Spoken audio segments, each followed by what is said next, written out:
let's move on to the Change Correction Submission, or CCS module. Some of you, if you attended the clinic last year, you may have seen a preview of this feature.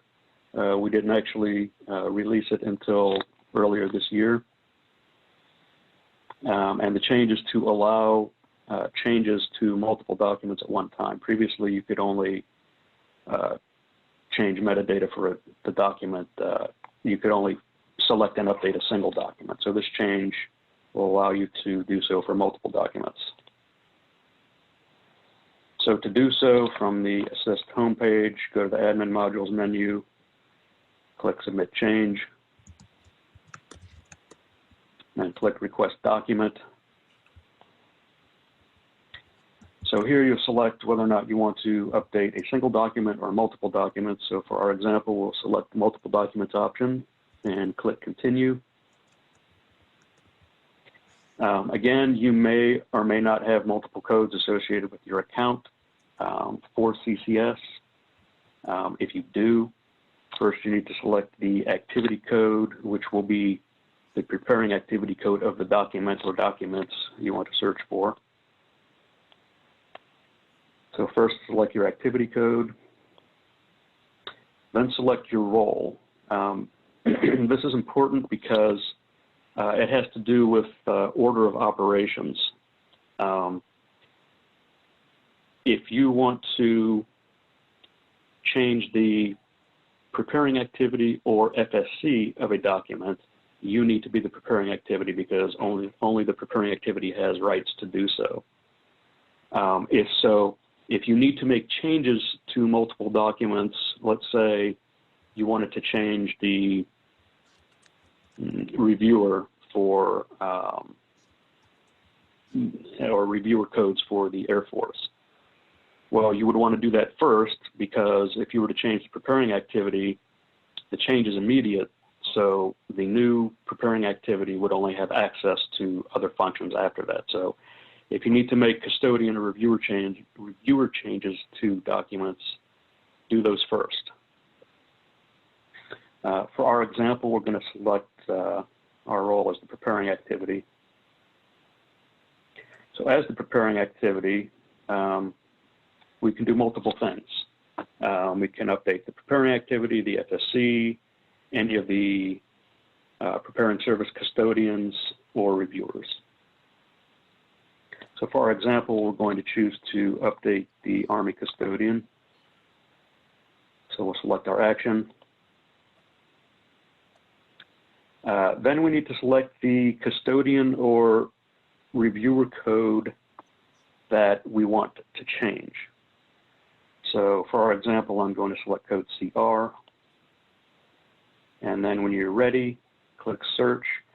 So just to review, the search criteria that we've entered, we're looking for all documents where CC is the preparing activity, and we're going to update all documents that have Army Custodian of CR. So when you're done, click Search, and you'll be presented with a list of all the documents that were found using your search criteria. Your search criteria are displayed at the top of the page. You can see here that we found more than 6,000 documents, which might be a little unwieldy to deal with. So if you want to further filter this list, we can go back to the form and enter additional search criteria. If you need to do that, it's important to use this back button that's actually on the page and not the back button in the browser. If you use the back button in the browser, we have no control really over what gets passed back to the page using the browser's history. So you could lose some or all of the search criteria that you entered. So by using the back button on the page, all of your original search criteria will be retained. So as you can see, everything that we selected prior is still selected. So we're going to filter this list by selecting commercial item description for our document type, and then searching again. So you see now we still have a fair number of documents that we found, 127. There is a limit as to how many documents you can change at one time, which is 100.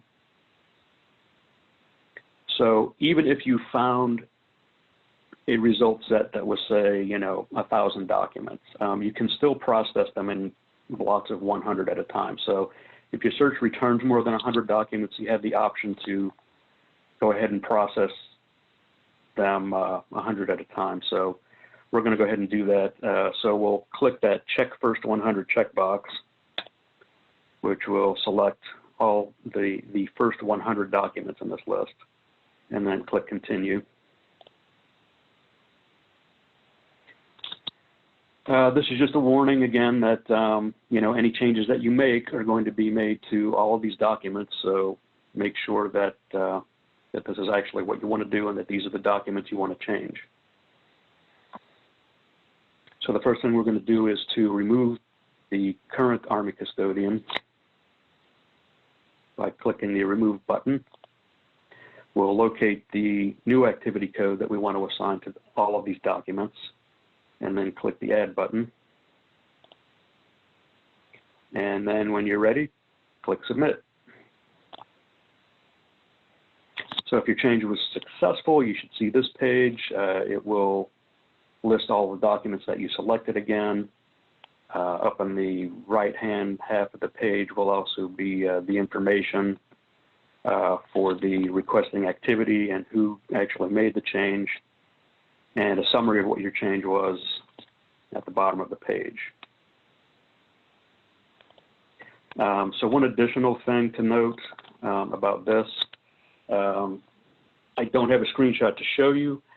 However, when Himanshu was showing you examples of the document details page earlier, if a change was made to a document, whether it was preparing activity change, reviewer change, custodian change, whatever, you will see a link on the document details page. I believe the label is called change/correction. And if there has been a change to a document in this way, it will show you the date that the change was made as a hyperlink, and you can click on that link to view the details of what the change was. Do we have any questions for Submit Change? I do have a couple of questions, and one of them is actually a follow-up question to the one on transferring. So the question was, can I transfer between the SH and OS if I have admin rights to both?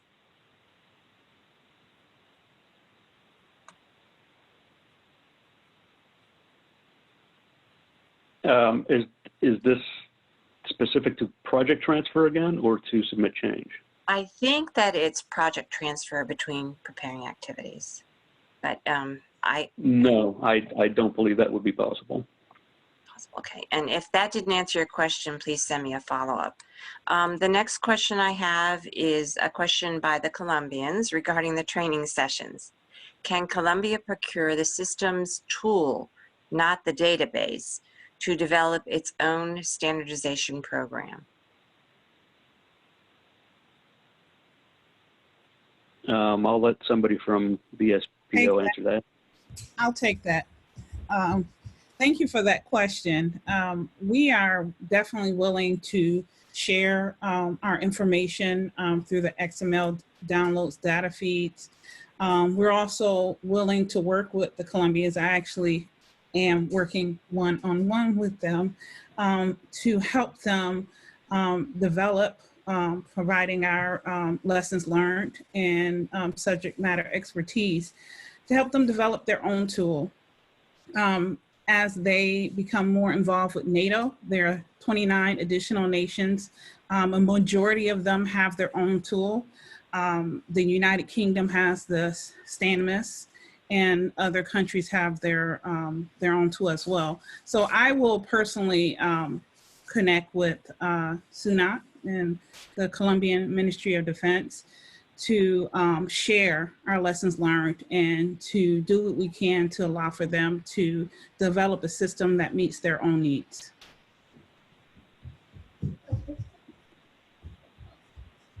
Okay, thank you. And those are all the questions I have at this time.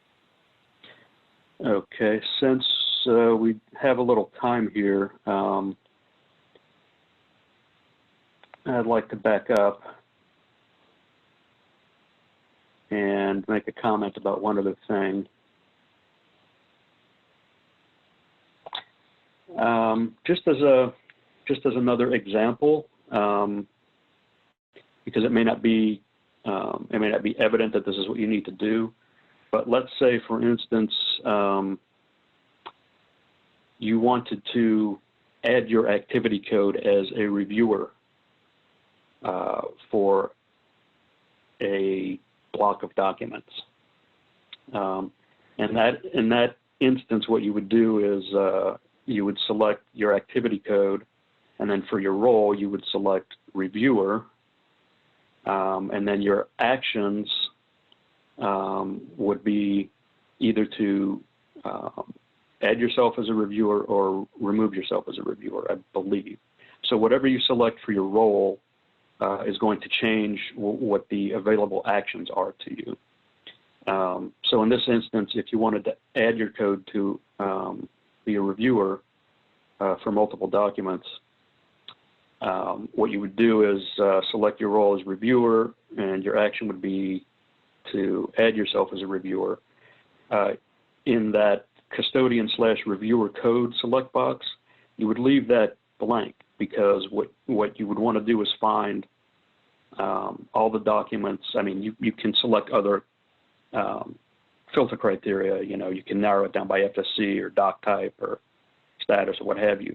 But what you want to do is look for documents that your activity code currently is not a reviewer for. So you would just leave that custodian reviewer code select box blank in that instance.